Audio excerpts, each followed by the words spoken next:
Hello friends, welcome to my channel. आज हम छत्तीसगढ़ की नदियों के बारे में पढ़ेंगे। तो सबसे पहले छत्तीसगढ़ की नदियाँ से स्टार्ट करने से पहले हम नदियों के बारे में कुछ इंपॉर्टेंट बातें जान लेते हैं। जैसे कि हम नदियों के बारे में पढ़ेंगे इसका ड्रेनेज सिस्टम या फिर बोल सकते हैं रिवर सिस्टम। हिंदी में हम इसको बोलते हैं अपवाह तंत्र या फिर निकासी व्यवस्था। तो हम सिंपल भाषा में समझते हैं यह क्या है। तो एक नदी कहीं से निकलती है और कहीं पे जाके मिलती है, तो वह नदी उसके उद्गम स्थान से कहीं कहीं से होके जाती है और एक विशाल नदी या फिर समुद्र से जाके मिलती है। तो ये पूरे सिस्टम को रिवर का सिस्टम कहते हैं या फिर ड्रेनेज सिस्टम बोलते हैं। और हम इसमें क्या पढ़ेंगे, जैसे आपको पता है कि नदियाँ किससे बनती हैं। तो नदियाँ दो तरीके से बन सकती है, या तो वर्षा से बनती है रेन से, या फिर ग्लेशियर से बनती है। तो इन नदियों में जो पानी का स्तर होता है वो 4 से 5 महीने ही होती हैं। ठीक है, उसके बाद वो नदियाँ सूखने लगती हैं या फिर जल स्तर काफ़ी कम हो जाता है। तो कितना रहती है इस नदियों में, 4 से 5 महीने। ठीक है, तो छत्तीसगढ़ की जितनी भी नदियाँ हैं वो सभी पेनिनसुलर रिवर्स हैं, प्रायद्वीपीय नदी हैं, क्योंकि उसमें पानी का जो स्तर होता है वो 4 से 5 महीना होती है। ठीक है, और वर्षा के दौरान ही, वर्षा जब होती है तो उस ड्यूरेशन में ही उसमें पानी होता है। उसके बाद उसमें पानी का स्तर कम हो जाता है। तो छत्तीसगढ़ जितने भी नदियाँ वो प्रायद्वीपीय नदियाँ हैं। ठीक है, दूसरा आते हैं हम, नदियों में पानी कहाँ से आता है, ग्लेशियर से, मतलब बर्फ़ से आती है। ठीक है, मतलब हिमालय पर्वत से जो निकलती है नदियाँ उसको हम बोलते हैं पेरिनियल रिवर्स या फिर सदानीर नदी। सदानीर मतलब हमेशा पानी रहता है उसमें। तो जितने भी हिमालयन रिवर्स हैं, ठीक है, जैसे गंगा नदी गंगोत्री से निकलती है, वो भी ग्लेशियर हैं। तो हिमालय से निकलने वाली नदियों को हम बोलते हैं पेरिनियल रिवर्स। इसमें हमेशा 12 महीना पानी रहती है, क्योंकि उसका स्रोत क्या है, बर्फ़ है, और बर्फ़ धीरे धीरे पिघल कर उसमें पानी आती रहती है। ठीक है, तो इसमें पूरे 12 महीने पानी होती है। तो ये दो कैटेगरी है आपके नदी की। और हमें नदी के बारे में क्या जानना है, जैसे कि एक नदी का उद्गम होता है किसी स्थान से, जिसको हम बोलते हैं ओरिजिन। ओरिजिन, ठीक है, और यह ऊंचा स्थान होता है, उच्च भूमि। ठीक है, इंग्लिश में बोलेंगे हाईलैंड।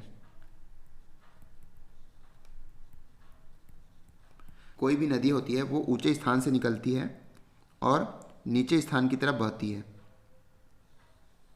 इस तरीके से।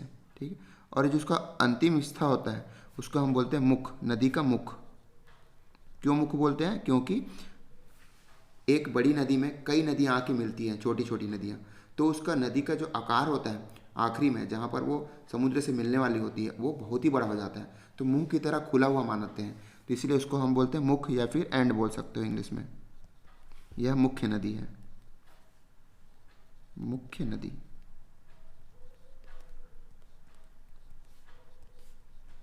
ठीक है, जैसे कि आप बोल सकते हैं ग्लेशियर। तो ग्लेशियर ऊंचा स्थान है काफ़ी, ग्लेशियर आप उसको ओरिजिन बोल सकते हैं।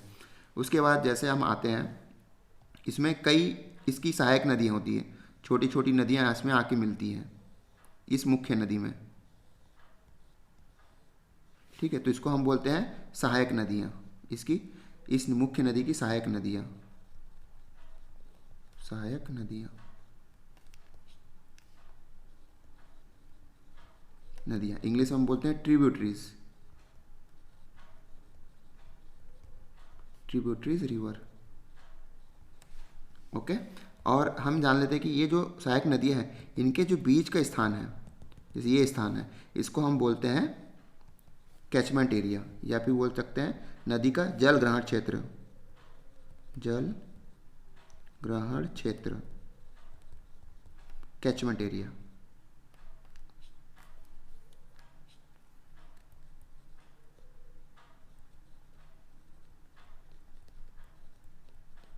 कैचमेंट एरिया, ठीक है, मतलब इन नदियों के जो बीच का स्थान होता है उसको हम बोलते हैं कैचमेंट एरिया।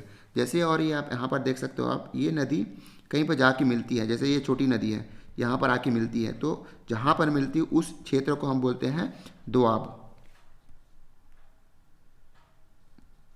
दोआब, हिंदी में ही इसको बोलते हैं दोआब, ऐसे ही लिखते हैं Doab.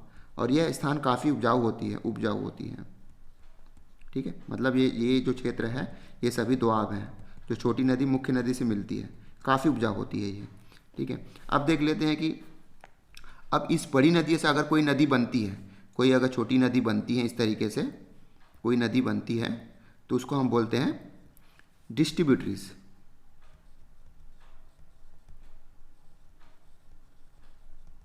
Distributaries river. For example आपने हावड़ा ब्रिज का नाम सुना होगा, तो हावड़ा ब्रिज के नीचे से जो नदी बहती है उसको हम बोलते हैं हुबली रिवर। हुबली रिवर, ठीक है। वो कहाँ से निकली है? गंगा नदी से बना हुआ है वो, तो वो एक डिस्ट्रीब्यूटरीज रिवर है, ठीक है। तो बड़ी नदियों से जो निकलता है, जो नदी निकलता है उसको हम बोलते हैं डिस्ट्रीब्यूटरीज रिवर बोलते हैं। ओके, अब देख लेते हैं कि जैसे ये नदी, सपोज ये मुख्य नदी जो है वो आपके समुद्र से मिलने वाली होती है, तो जैसे मैंने बताया कि वो काफ़ी चौड़ा हो जाता है, तो कई धाराएं निकल जाती है, उसमें से भी कई धाराएं निकलती है, छोटी छोटी धाराएं निकलती है जब वो समुद्र में मिलने वाली होती है, जिसको इन दोनों के जो धाराएं हैं उनके बीच का जो स्थान होता है, जो जगह होता है, जो स्थान होता है, लैंड होता है, उसको हम बोलते हैं डेल्टा, ठीक है। तो डेल्टा बोलते हैं उसको। तो देखा होगा आपने सुंदरवन, वो डेल्टा है एक, ठीक है। तो ये मुख्य नदी जब समुद्र से मिलती है तो काफ़ी छोटी छोटी धाराएं बहती हुई मिलती है, तो उसको हम बोलते हैं, उनके जो बीच का स्थान है उसको हम बोलते हैं डेल्टा। और ये नदी का जो पूरा सिस्टम है, ये पूरा सिस्टम नदी का, इसको हम बोलते हैं रिवर का बेसिन बोलते हैं, इसको बोलते हैं रिवर बेसिन। पूरा नदी का भाग रिवर बेसिन, ठीक है। मतलब इसका मतलब है नदी का समस्त क्षेत्र को हम बोलते हैं रिवर बेसिन। ये बहुत ही छोटी छोटी बातें हैं जो आपको नदी पढ़ने से पहला पता होना चाहिए। इसमें अगर और देखते हैं तो ये सपोज आपका क्या है, एक रिवर बेसिन है, रिवर बेसिन। इसके अंदर आपको मिल जाएगा कैचमेंट एरिया, रिवर का कैचमेंट एरिया, और कैचमेंट एरिया के अंदर आपको मिल जाएगा दोआब, या फिर आप बोल सकते हो डेल्टा। तो ये पूरा आपका रिवर बेसिन है।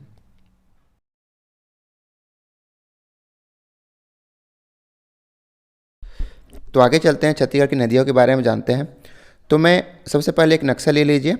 तो मैं आपको 28 ज़िलों के हिसाब से बनाऊंगा, क्योंकि अभी छत्तीसगढ़ का जो नक्शा है वो फाइनलाइज नहीं हुआ है, और मैं ये जब नक्शा बनाया था तो उस समय 28 ज़िला ही थे, ठीक है। अभी 4 ज़िला और बन चुके हैं। तो कई कोचिंग वालों ने क्या किया है कि अभी ऐसे ही एक टेम्प्रेरी नक्शा बना दिया है सभी के लिए। तो एक्चुअली क्या है, जब तक राजपत्र में, छत्तीसगढ़ के गैजेट में तब नक्शा नहीं आएगा तब तक वो फाइनलाइज नहीं होगा। अब ये गवर्नमेंट ये डिसाइड कर रही है कि कौन सा ग्राम, जो ग्राम क्षेत्र है वो कौन से ज़िले में आने वाला है। तो जैसे कोचिंग में बनाया हुआ है, कई लोगों ने बनाया हुआ है, तो हम उसको भी देख लेते हैं। तो ये नक्शा मैंने अच्छे से बताया था पिछले एक वीडियो में। तो जैसे एक बना हुआ है मनेन्द्रगढ़, तो यहाँ कोरिया है, तो कोरिया को इस तरीके से यहाँ कर लीजिए, तो ये हो गया आपका मनेन्द्रगढ़, ठीक है, और नीचे का हो गया कोरिया, ओके। और एक आपका है यहाँ पर राजनांदगांव को अलग करके बनाया गया है, तो यहाँ पर एक लाइन बस खींचना है। तो ऊपर वाला राजनांदगांव हो गया और नीचे वाला क्या हो गया आपका मोहला मानपुर, ठीक है। तो मोहला मानपुर डिस्ट्रिक्ट हो गया।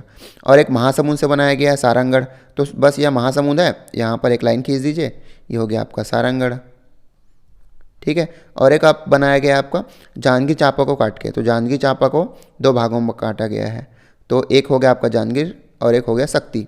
तो यहाँ से बस लाइन खींचना है, ये पार्ट हो गया शक्ति डिस्ट्रिक्ट, और दूसरा वाला हो गया जांजगीर चांपा। तो इस तरीके से जो 4 नए बने हैं उसको आराम से लोकेट कर सकते हो मेरे पुराने वाले ही मैप में।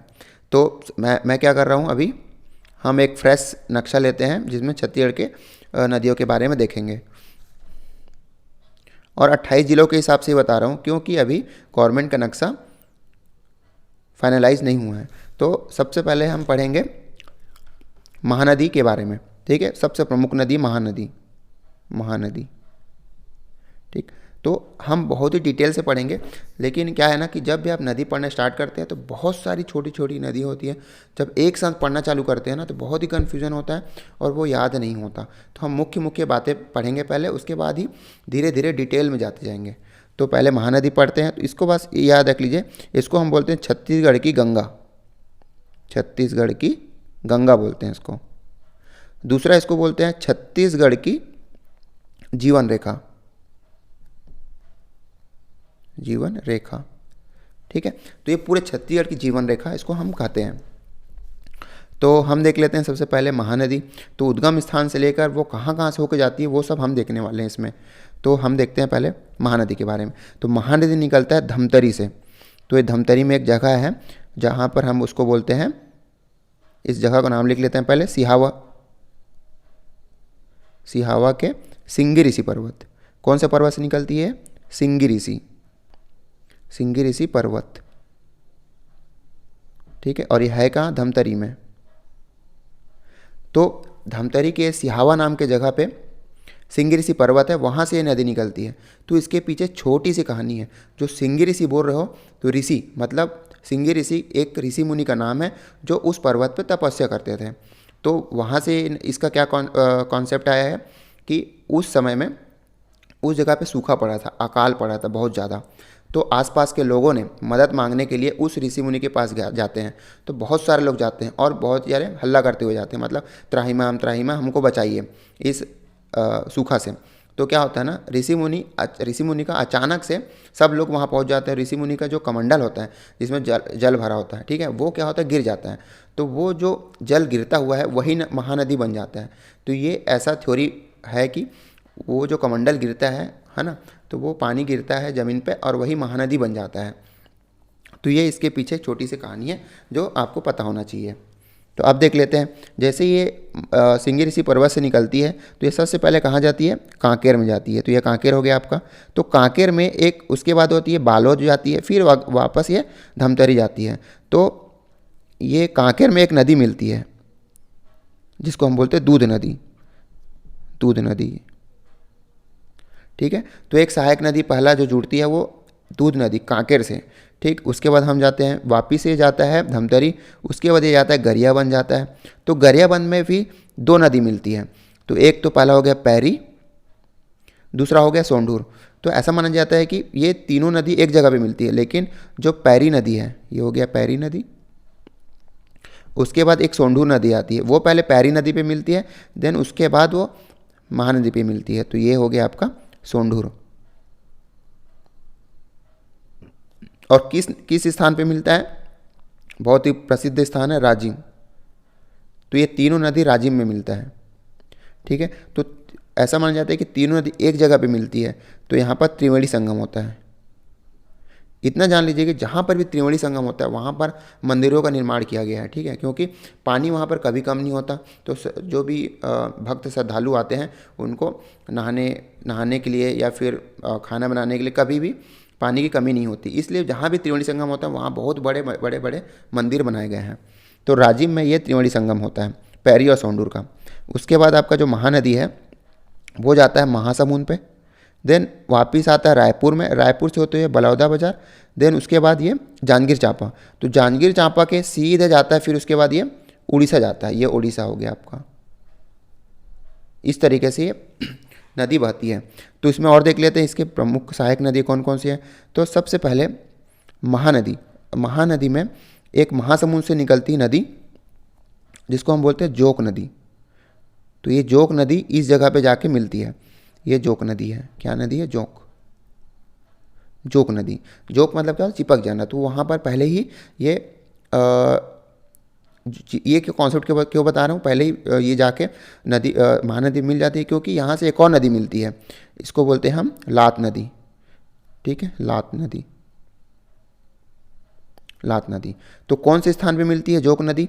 ये भी बहुत प्रसिद्ध स्थान है जिसको हम बोलते हैं शिवरी नारायण। तो शिवरी नारायण जगह पे मिलती है ये शिवरी नारायण। ठीक है, यहाँ भी त्रिवेणी संगम होता है, इसीलिए बहुत बड़ा बड़ा मंदिर है यहाँ भी, त्रिवेणी संगम। तो एक और नदी कौन सा मिलता है? तो वो है आपका शिवनाथ नदी। तो शिवनाथ नदी के बारे में देखेंगे। तो लेकिन शिवनाथ नदी शिवरी नारायण पे भी महानदी से मिलती है। ठीक है, और एक और नदी है जोक नदी। तो ये तीनों नदी, ये है आपका शिवनाथ नदी, शिवनाथ नदी। ठीक, तो यहाँ पर त्रिवेणी संगम होता है। अब देख लेते हैं और कौन कौन सी नदियाँ हैं जो इस पे मिलती है। तो एक हो गया आपका जैसे ये लात नदी है। लात नदी कहाँ पर मिलती है? जांजगीर चांपा में भी मिलती है। तो इस जगह, ये भी बहुत प्रसिद्ध जगह है, चंद्रपुर, चंद्रपुर। तो ये चंद्रपुर है, यहाँ भी त्रिवेणी संगम होता है, त्रिवेणी संगम। तो एक और नदी कौन सा है जो यहाँ इस नदी पे मिलता है? तो वो नदी है सरगुजा से आता है, सरगुजा से आता है रायगढ़ से होते हुए इस नदी पे मिलता है, महानदी पे। तो इस नदी को हम बोलते हैं मांड नदी, मांड नदी। ठीक, तो चंद्रपुर पे मांड नदी, महानदी और लात नदी, ठीक है, तो ये तीनों का त्रिवेणी संगम होता है। उसके बाद और देख लेते हैं, और इसकी सहायक नदियाँ कौन कौन सी है। तो इसकी सहायक नदियाँ हैं, एक रायगढ़ से निकलती है केलो नदी, लेकिन रायगढ़ से निकलती है लेकिन वो उड़ीसा में जाके महानदी पे मिलती है, केलो नदी, केलो नदी। ठीक, और एक जसपुर से है, जसपुर से निकलती है और उड़ीसा में जाके किससे मिलती है, महानदी से, जिसको बोलते हैं ईब नदी, ईब नदी। ठीक है, और एक और प्रमुख नदी है, सहायक नदियाँ, हसदेव नदी। तो हसदेव नदी कोरिया से आती है, कोरिया से आती है, फिर वो गौरला पेंड्रा जाती है, उसके बाद बिलासपुर, देन कोरबा, उसके बाद ये बीच में मिलती है, शिवनारायण और चंद्रपुर के बीच में मिलती है। ठीक है, कौन से नाम की जगह पे मिलती है, तो ये हो गया, इसका नाम का मैं ले देता हूँ, केरा गांव। तो एक गांव है केरा गांव। ठीक है, तो केरा गांव नाम के जगह पे जो आपका हसदेव नदी है वो महानदी पे मिलती है। तो ये हसदेव नदी, हसदेव नदी। ठीक है, और एक और प्रमुख नदी है कोरबा, कोरबा से जो निकलती है इसको बोलते हैं बोराई नदी। तो बोराई नदी कोरबा से निकलते हुए और इसी बीच में मिलती है, किसके बीच में, शिवनारायण और चंद्रपुर के बीच में, ये हो गया बोराई नदी। कोरबा को मैं मिटा देता हूँ, बोराई। ठीक है, बोराई नदी। तो ये प्रमुख नदियाँ हैं जो महानदी की सहायक नदियाँ हैं। और भी कई नदियाँ उसको हम आराम से पढ़ेंगे, लेकिन ये प्रमुख नदी आपको याद होनी चाहिए। ठीक है, तो ये बहुत ही प्रमुख नदी है, और इसमें एक आप ध्यान रखिए, इसमें रायगढ़ में इसी नदी पे एक पुल बना हुआ है बहुत बड़ा, रायगढ़ पे। ठीक है, तो ये कौन सा पुल है, ये पुल बना हुआ है एक पुल। ठीक, उसकी लंबाई है 1.8 किलोमीटर, 1.8 किलोमीटर, तो 1.8 किलोमीटर उसकी लंबाई है। सबसे बड़ा पुल है, कौन से जगह पे बना हुआ है, नंदी गांव, उस जगह का नाम है नंदी गांव, नंदी गांव। तो रायगढ़ में नंदी गांव के नाम के जगह पे पुल बना हुआ है, इस महानदी पे सबसे बड़ा पुल है, 1.8 किलोमीटर इसकी लंबाई है। तो ये आप प्रमुख बातें याद रखो छत्तीसगढ़ के नदियों के बारे में, जिसमें हम पढ़े हैं अभी महानदी के बारे में। ठीक है, और भी डिटेल से पढ़ेंगे, तो ये आपको याद होना चाहिए।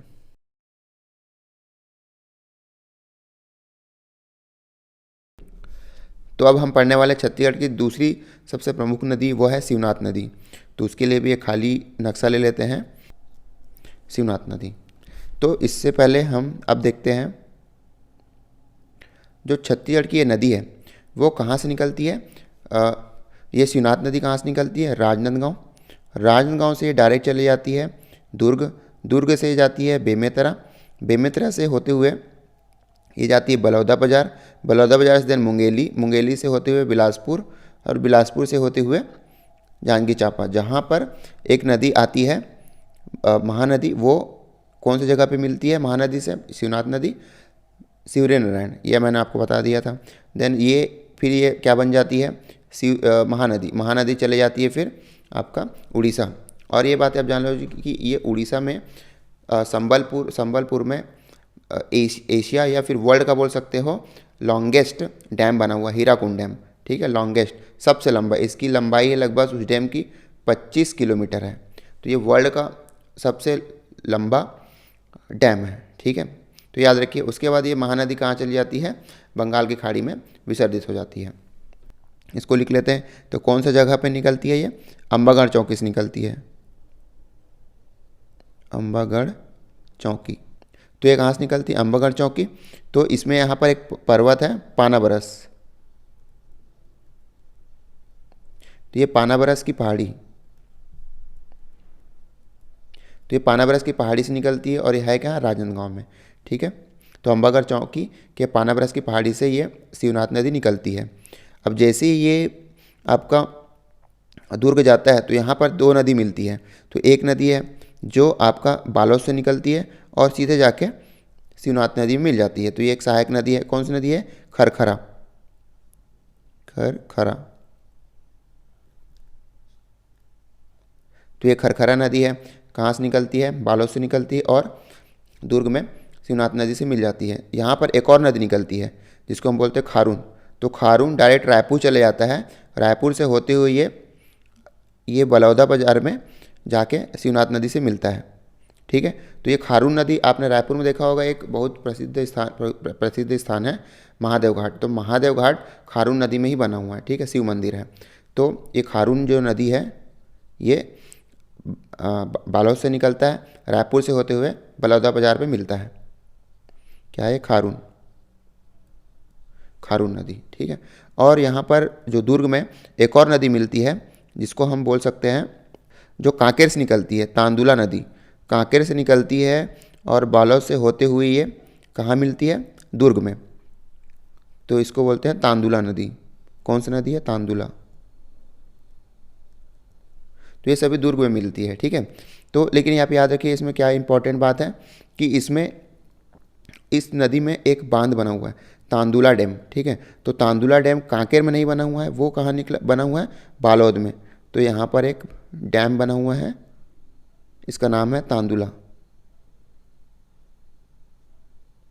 ठीक है, तो कन्फ्यूजन होता है कि जो तांदुला नदी है वो तो कांकेर से निकला है, लेकिन उसका डैम कहाँ पर बना हुआ है? बालोद में। तो ये आप याद रखना।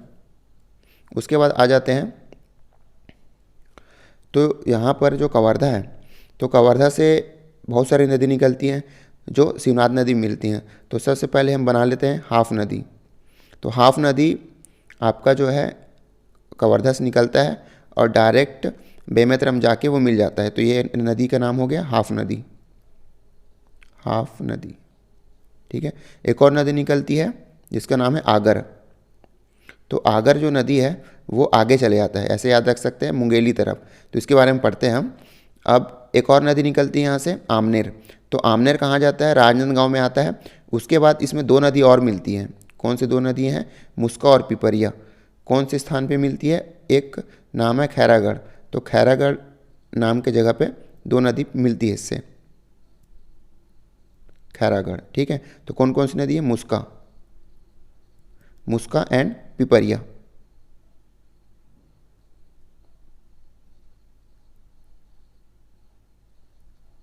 तो ये दो नदी है मुस्का एंड पिपरिया, किस पे मिलती है? आमनेर नदी पे ही। तो ये कौन सी नदी है?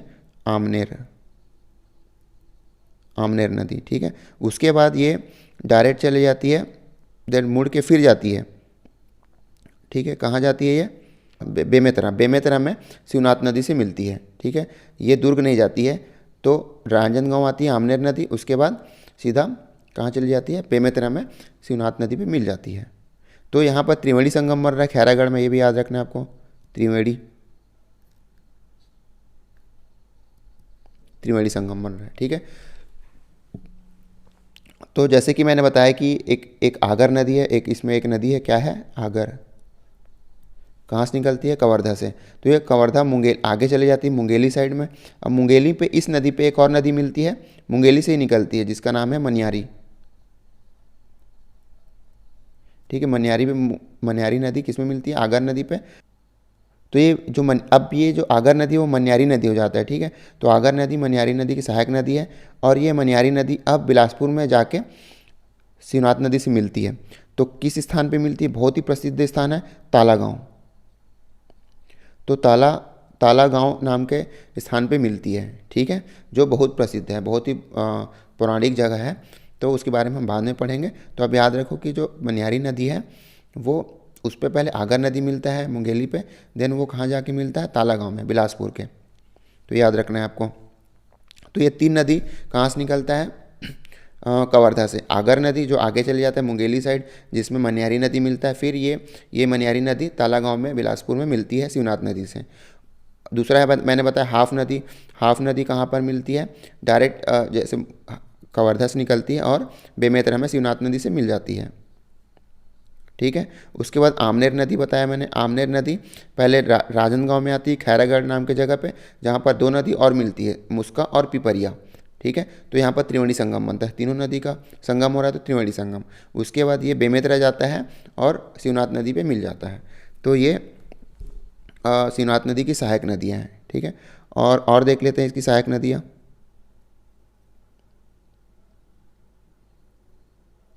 तो इसकी सहायक नदियाँ, एक पेंड्रा से आता है, तो पेंड्रा से कौन सी नदी आता है? अरपा नदी। तो ये अरपा नदी आता है और बिलासपुर में शिवनाथ नदी से मिल जाता है। तो ये कौन सी नदी है? अरपा।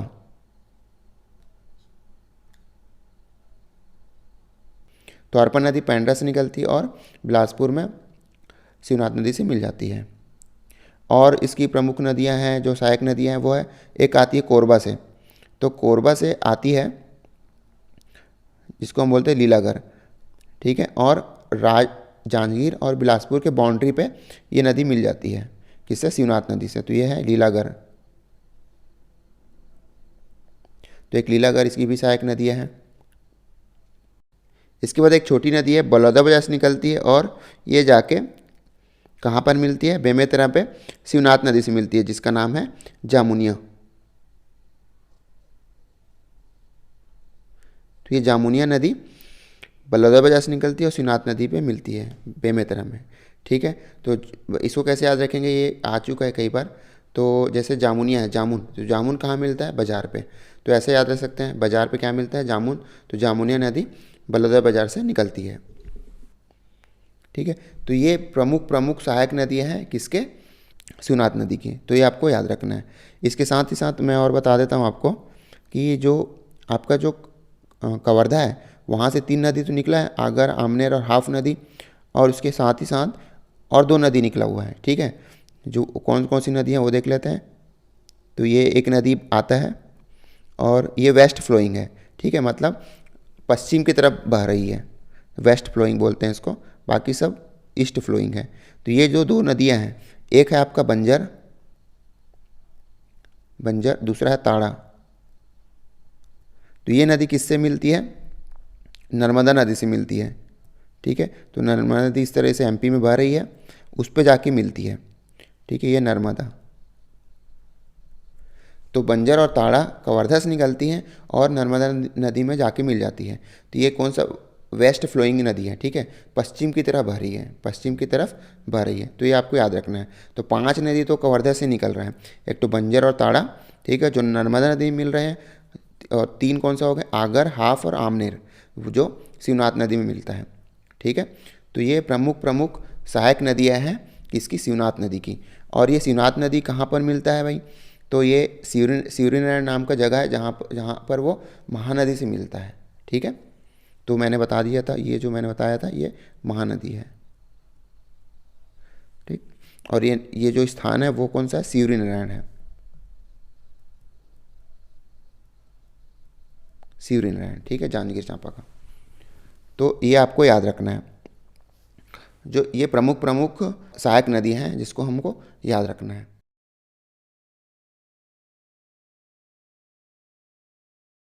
तो आगे चलते हैं।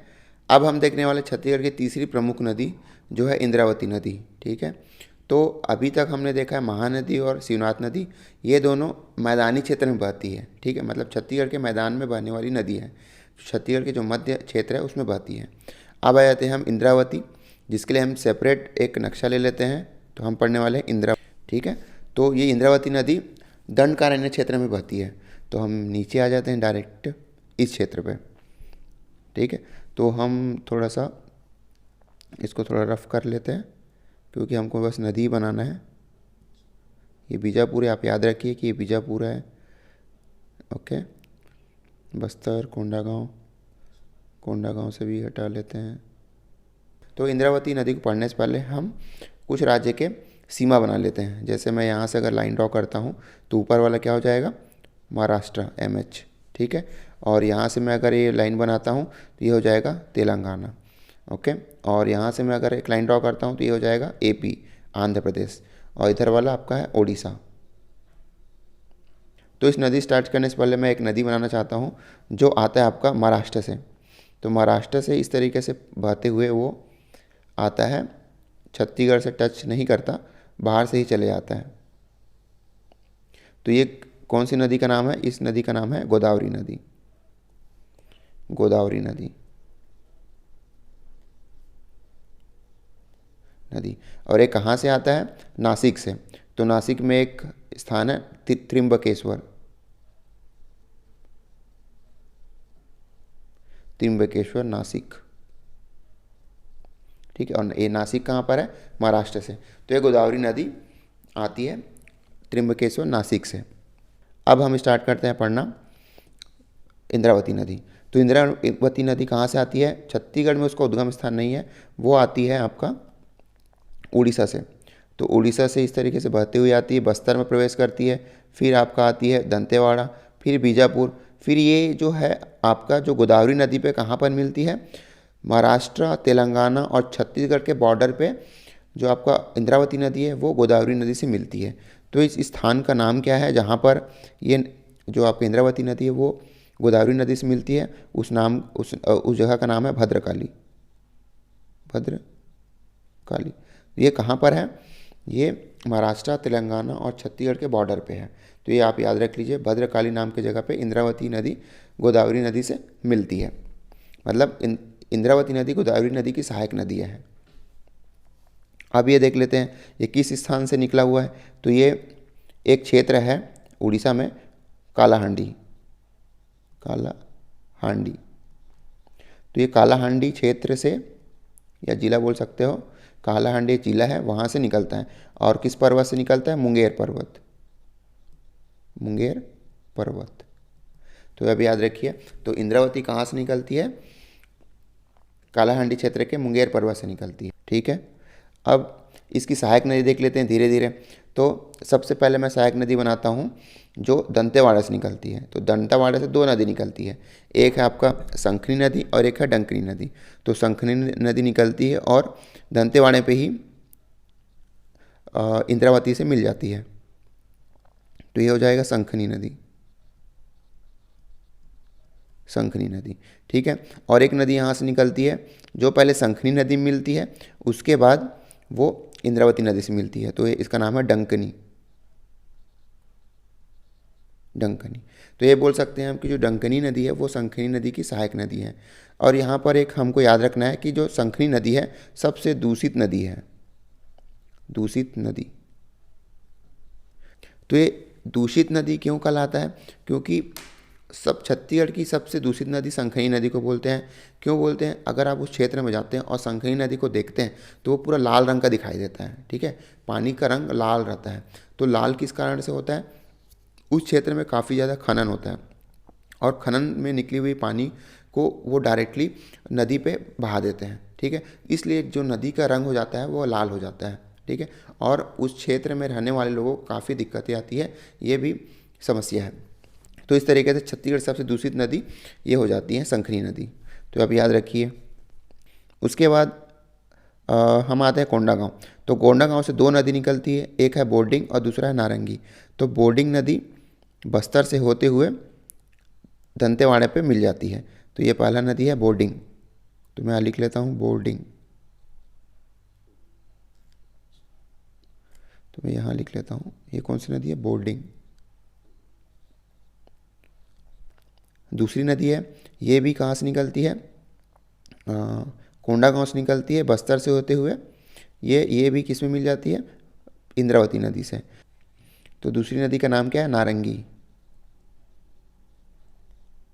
तो ये दो नदी बोर्डिंग और नारंगी कहाँ से निकलती है? कोंडागांव से, और दंतेवाड़े में आके इंद्रावती नदी से मिल जाती है। तो याद रखिए बोर्डिंग और नारंगी। तो ये आप देखेंगे इधर के जो नाम रहेंगे ना सब साउथ टाइप के नाम रहेंगे, ठीक है। बोर्डिंग और नारंगी हो गया जैसे। और अभी और देखेंगे जैसे नारायणपुर। तो नारायणपुर से दो नदी निकलती है, एक नदी है आपका निबरा और गुड्रा। तो ये दोनों आके बीजापुर में मिल जाती है, ठीक है। तो ये कौन सी नदी हो गया जो नारायणपुर से निकला हुआ है? पहला है गुड्रा नदी, ठीक है। एक और नदी निकलती है जो डायरेक्टली बीजापुर में मिल जाती है जिसका नाम है निबरा। तो ये देखिए साउथ का नाम है निबरा, गुड्रा, बोर्डिंग, नारंगी, ठीक है। और उसके बाद हम देख लेते हैं जो बीजापुर से निकलती है। तो बीजापुर से निकलती है लेकिन वो कहाँ पर मिलती है? इंद्रावती नदी पे नहीं मिलती है, ठीक है। तो बीजापुर से निकलने वाली दो नदियाँ हैं जो तेलंगाना में मिलती हैं, उसका नाम है, एक है चिंताबांकु और दूसरा है तालपेरू।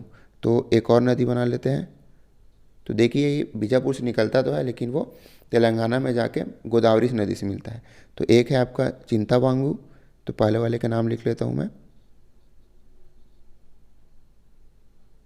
चिंतावांगू। ठीक है, दूसरा का नाम है तालपेरू।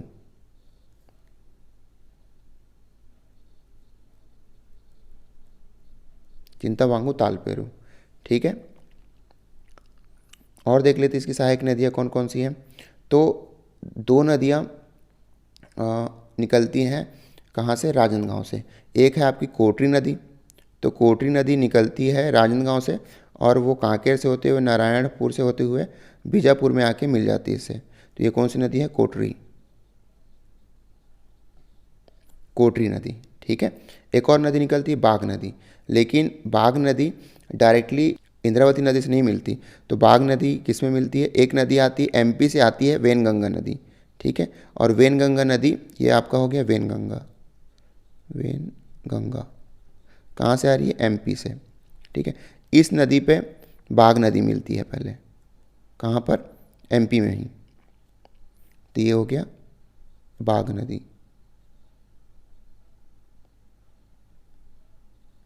बाघ नदी।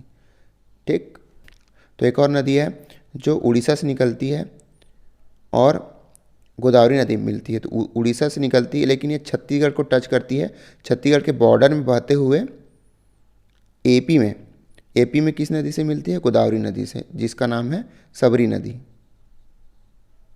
सबरी नदी।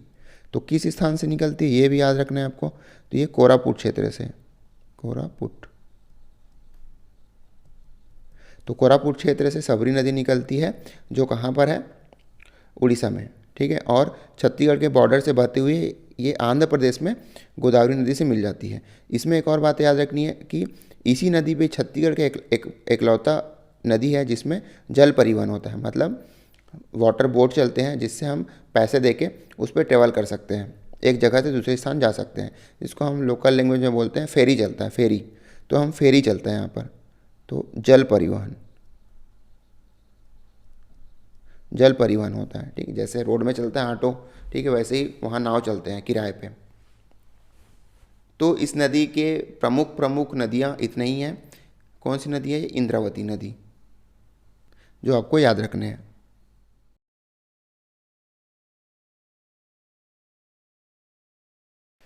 तो आगे चलते हैं। अब तक हमने पढ़ा छत्तीसगढ़ की तीन प्रमुख नदी, कौन कौन सी है वो, महानदी, शिवनाथ नदी और इंद्रावती नदी। अब हम पढ़ने वाले हैं जो छत्तीसगढ़ के पूर्वी बगलखंड के पठार से बहती हुई है।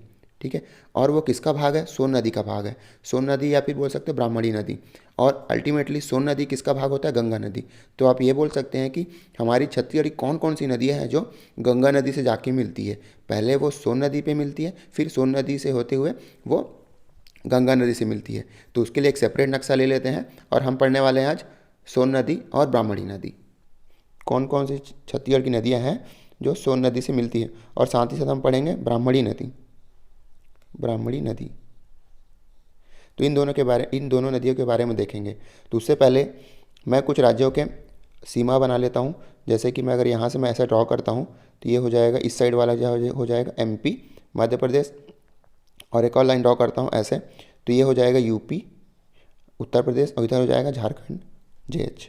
ठीक है, उससे इसके ये तो अब हम सीमा बना लिए। उसके बाद हम सोन नदी बना लेते हैं, क्योंकि हमारी जो छत्तीसगढ़ की नदी है वो सोन नदी से जाके मिलती है। तो पहले हम सोन नदी बना लेते हैं इस तरीके से। तो सोन नदी कहाँ से निकलता है, ऐसा यूपी से होते हुए वो पटना, बिहार चले जाता है। ठीक है, यूपी से होता है फिर बिहार चले जाता है। तो कहाँ से निकलता है सोन नदी, ये हमारी सोन नदी है, सोन नदी। और ये निकलता कहाँ से है, अमरकंटक स्थान से। तो अमरकंटक कहाँ है, एमपी में है। तो ये सोन नदी अमरकंटक से निकलती है, और फिर यूपी जाती है, फिर झारखंड जाती है, देन बिहार जाती है। और बिहार पे किस नदी से मिलती है, बिहार पे किस नदी से मिलती है, गंगा नदी से। तो गंगा नदी इस तरह से बहते आ रही है, गंगा नदी है ये।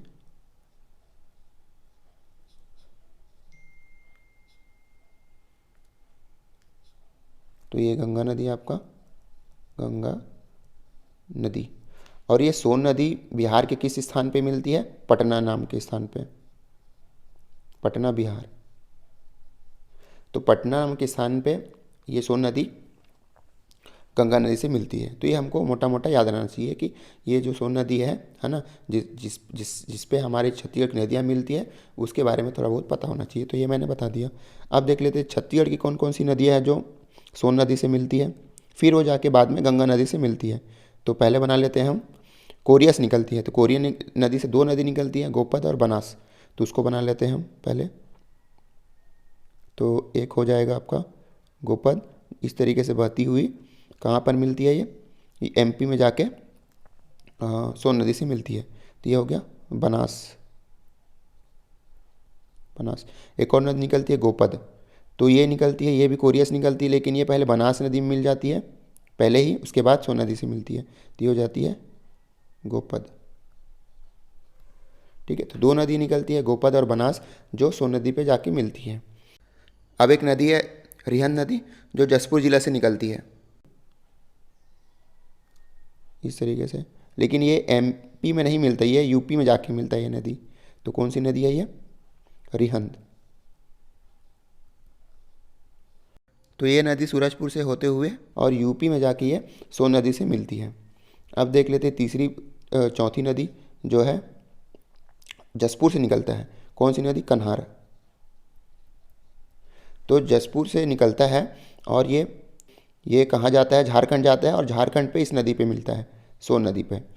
ठीक है, तो कन्हार नदी जसपुर से निकलता है और ये सोन नदी पे मिलता है झारखंड में।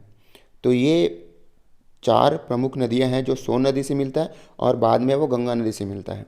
तो गंगा नदी बोलता है या फिर सोन नदी बोलता है। तो इन्हीं चार नदियों का नाम आपको बताना है। उसके बाद आप देख लेते हैं ब्राह्मणी नदी। तो कौन सा नदी है जो ब्राह्मणी नदी का भाग है? तो उसको भी देख लेते हैं। तो एक नदी है यहाँ पर जिसको बोलते हैं कायल नदी, जो झारखंड से निकलती है। कायल नदी। ठीक है, और झारखंड से बहती हुई ये कहाँ पर आ जाती है? उड़ीसा में। तो उड़ीसा का बॉर्डर बना लेते हैं हम, ये उड़ीसा का बॉर्डर है। ठीक है, इधर उड़ीसा आ जाता है, उड़ीसा ये वाला यहाँ से। ठीक है, तो ये हो गया। तो ये नदी जो है कायल नदी झारखंड से बहती है और उड़ीसा में आ जाती है। और झारखंड से एक और नदी निकलती है जिसको हम बोलते हैं, निकल लेते हैं, जिसको हम बोलते हैं शंख नदी। तो यहाँ पर एक और नदी निकलती है जिसको हम बोलते हैं शंख नदी।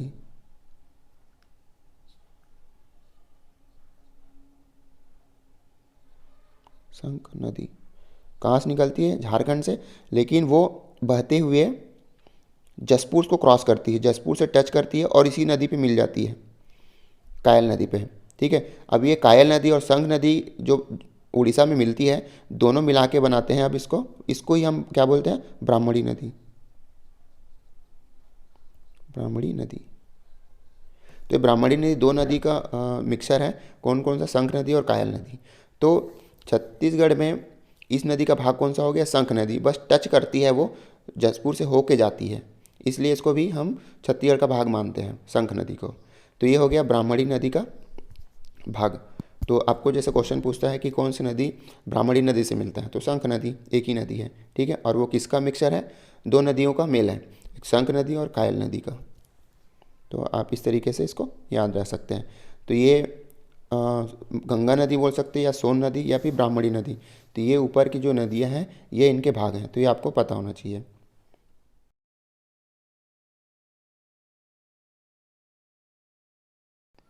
तो आगे चलते हैं। मैंने चार प्रमुख नदियों के बारे में, प्रमुख सहायक नदियों के बारे में मैंने बता दिया है। इसको कैसे भी याद रखना है, इस नक्शे के थ्रू हम आसानी से उसको याद रख सकते हैं, कहानी जैसे। अब हम देखते हैं कि इन नदियों को कैसे याद किया जाता है, कोड के थ्रू, ट्रिक कोड के थ्रू। तो मैं आपको कोड बताऊंगा। इस कोड को मेरे एक दोस्त ने बताया था, जिसको उसने किसी कोचिंग से सीखा हुआ था। तो इस कोड के जरिए भी आप आसानी से इन नदियों को याद कर सकते हैं। तो सबसे पहले हम देखते हैं महानदी के लिए। तो इसके लिए ट्रिक कोड, ठीक है, तो मैं इसको बताने वाला हूँ महानदी के लिए। तो शिवरीनारायण के बाद जो भी उत्तर से आती है नदियाँ, उसके लिए कोड है। ठीक है, शिवरीनारायण के बाद, तो उत्तर से आने वाली नदियों के लिए है। तो इसके लिए कोड है हसबो माइके, हसबो माइके।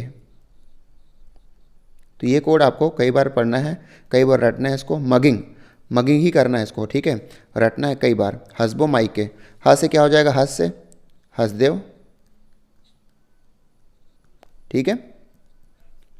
बो से बोराई, माँ से मांड, ई से ईब नदी और के से केलो। तो हसबो माइके ये इसके लिए कोड है, इसको आप याद रख सकते हैं आसानी से। ये 5 नदियाँ आराम से याद हो सकती हैं। तो कौन सा क्या कोड है, हसबो माइके।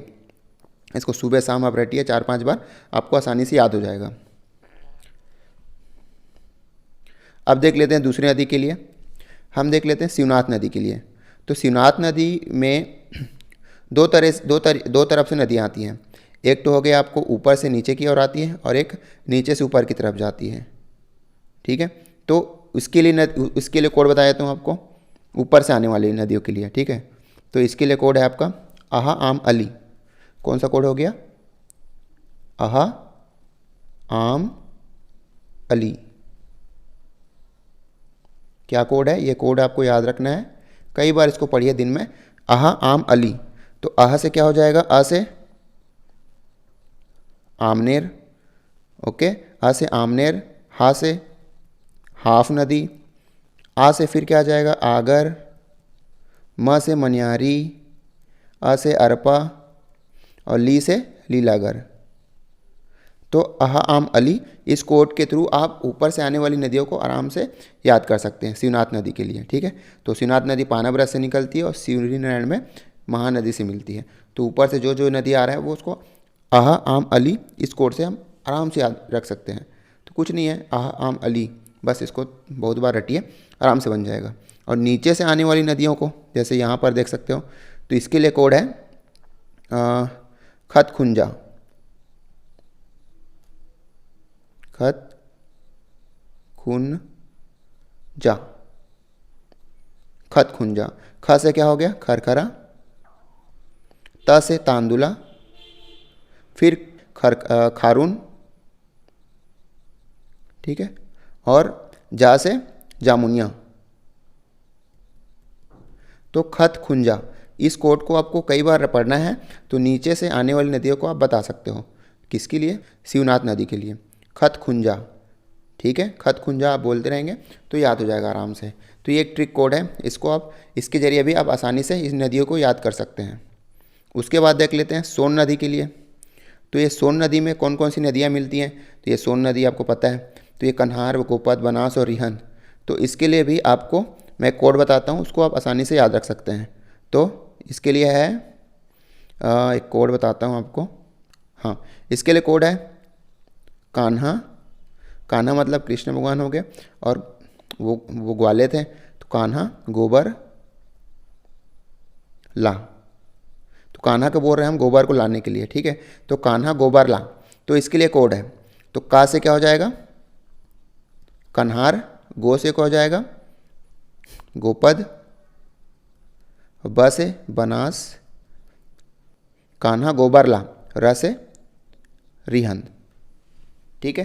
तो कान्हा गोबर ला, तो इस तरीके से आप याद रख सकते हैं सोन नदी में मिलने वाली नदियों के नाम। तो ये कोड आप बार बार पढ़िए, कान्हा गोबर ला। तो का से कन्हार, ठीक है, एंड गो से गोपद, ब से बनास, र से रिहंद, ठीक है। ला का कोई मीनिंग नहीं है, हेल्पिंग वर्ड है, ठीक। तो इस तरीके से सोन नदी के लिए भी आप ये कोड याद रख सकते हैं। तो 4-5 बार पढ़िए, आराम से याद हो जाएगा। उसके बाद इंद्रावती नदी, तो इंद्रावती नदी के लिए भी कोड है। तो इसके लिए कोड है आपका कोनी गुबोनी, कोनी गुबोनी। कौन सा कोड है, कोनी गुबोनी। को से क्या हो जाएगा, कोटरी, ठीक है। नी से निबरा, गु से गुटरा, ब से बोर्डिंग और फिर नी से ना मतलब नारंगी, ठीक है। तो कोनी गुबोनी, तो कोनी गुबोनी आप बार बार पढ़िए, 4-5 बार पढ़िए, आसानी से याद हो जाएगा। तो ये प्रमुख प्रमुख नदियों के याद करने के लिए कोड है, इससे भी आप आराम से याद कर सकते हैं।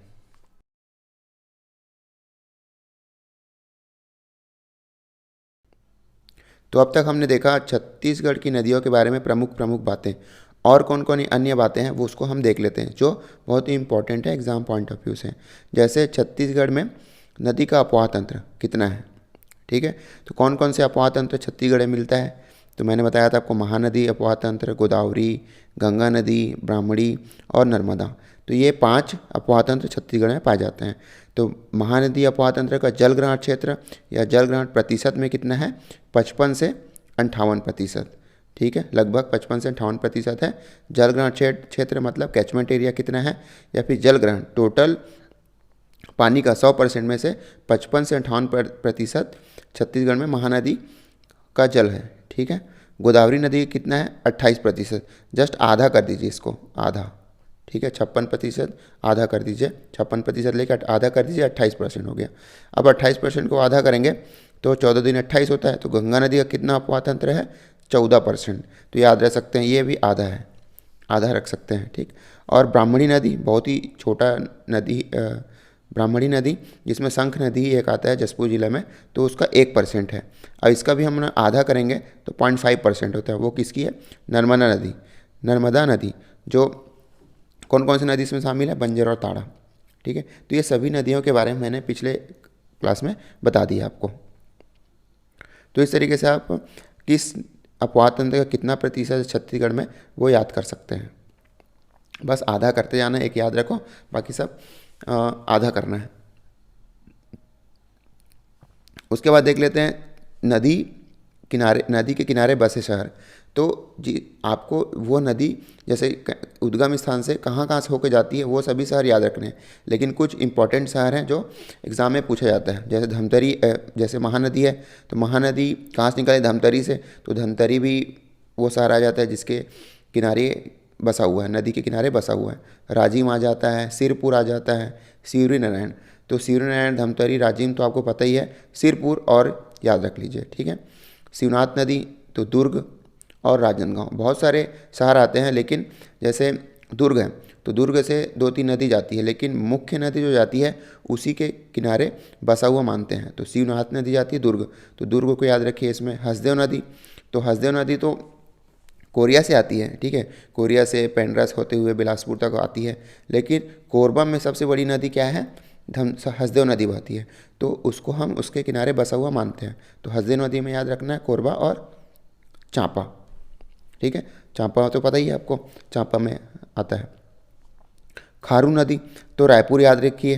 तो रायपुर में मैंने बताया था कि महादेव घाट है, शिव मंदिर, ठीक है। तो रायपुर किस नदी के किनारे है, तो खारू नदी, तो इसको याद रखना है। वैसे इंद्रावती, तो जगदलपुर याद रखिए। बारसूर, बारसूर कहाँ आता है, दंतेवाड़ा में। तो जगदलपुर और बारसूर, ठीक है, प्रमुख प्रमुख शहरों के नाम ही है। जैसे बिलासपुर है, तो बिलासपुर में एक ही सबसे बड़ी नदी है, वो है अरपा नदी, ठीक है। तो अरपा नदी की याद रखिए। तो ये बिलासपुर अरपा नदी के किनारे बसा हुआ है। केलो नदी, केलो नदी रायगढ़ एक मात्र आता है, रायगढ़। उसके बाद वो कहाँ चले जाता है, उड़ीसा में चले जाता है।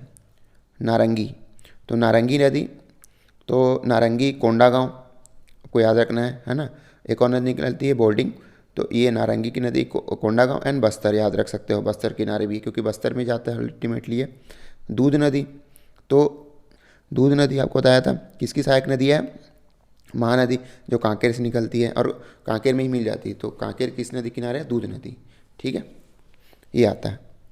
तो इसको आप लोग मोटा मोटा आपको याद रखना है। तो अब हम देख लेते हैं नदियों की लंबाई कितनी है। पहले मैंने आपको बताया नहीं कि इस नदी की लंबाई कितनी है। अब यहाँ पर एक साथ देखेंगे और इसके लिए मैं आपको एक ट्रिक कोड बता दूंगा, उसके ज़रिए आप आसानी से याद रख सकते हैं। तो प्रमुख प्रमुख नदियों की लंबाई आपको पता ही होना चाहिए। तो ये नदी है, जैसे शिवनाथ नदी है, उसकी लंबाई है 290 किलोमीटर, लंबाई किस में है, किलोमीटर में। महानदी है 286 किलोमीटर, इसकी एक्चुअल लंबाई है जो आपको गवर्नमेंट के साइट से मिल जाएगा 858 किलोमीटर। और आपको जो विकिपीडिया में देखेंगे तो ये 900 किलोमीटर लिखा होगा, ठीक है, लेकिन गवर्नमेंट के साइट में 858 है टोटल लंबाई, ठीक है। मतलब उद्गम स्थान से बंगाल की खाड़ी से में मिलने तक का। लेकिन छत्तीसगढ़ में इसकी लंबाई है 286। याद रखिए इंद्रावती नदी कितना है इसकी लंबाई 264, हसदेव नदी 176, सबरी 173, मान 155। इस तरीके से आप खारू नदी का कितना है 96। तो ये लंबाई कैसे याद रखनी है मैं आपको बता देता हूँ। तो इसके लिए कोड है समी हंस के समीर को लिम्का खिलाती है। ठीक है, समी हंस के समीर को लिम्का पिलाती नहीं खिलाती है। तो ये आप कोड से याद रख सकते हैं। कैसे? तो समी SMI समी हो गया, हंस के HS हंस के ये बनाता है आपका समी हंस के का कोई मीनिंग नहीं है। ठीक है, फिर उसके बाद क्या है समीर को, तो ये SMR ये तीनों क्या बनाता है समीर, समीर को लिम्का LMKA। ठीक है, खिलाती KH, तो इसका क्या बनता है लिम्का, लिम्का खिलाती है। तो ये बहुत अच्छा कोड है आपको याद रखने के लिए।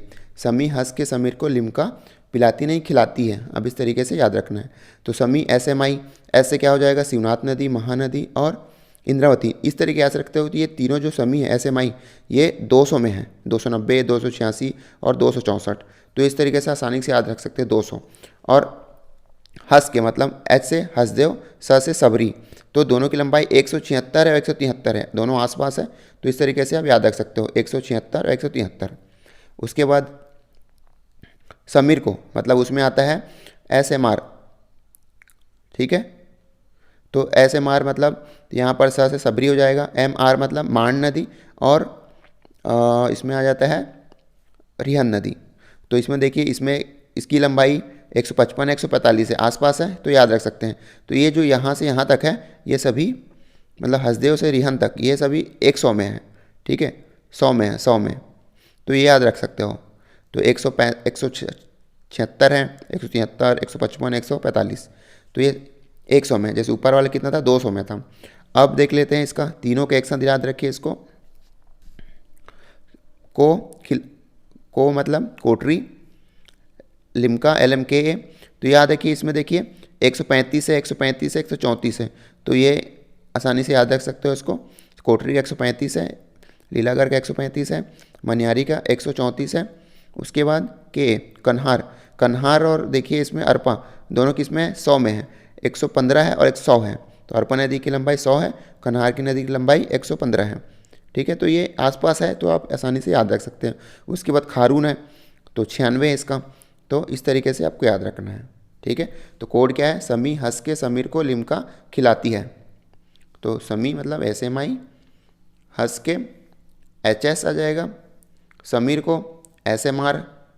ठीक है, को से कोटरी, लिम्का LMKA, उसके बाद खिलाती है KH खारून।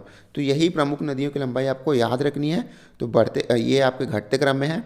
तो आप जब भी एग्जाम में पूछता है कि कौन सी नदी सबसे बड़ी है, 4 ऑप्शन देख के आप बता सकते हैं इस कोड के थ्रू आसानी से। ठीक है, तो सबसे ज़्यादा लंबाई किसकी है 290 शिवनाथ नदी की। उसके बाद सेकंड में 286 है, उसकी एक्चुअल लंबाई है महानदी की 258 किलोमीटर गवर्नमेंट साइट में। जब विकिपीडिया में देखेंगे तो 900 किलोमीटर लिखा हुआ है। तो ऑप्शन में देख के आपको अंदाज़ा लगाना है अगर एक्चुअल दिया है तो, वरना 286 से काम चल जाएगा। ठीक है, आप इस तरीके से याद रखना है आपको।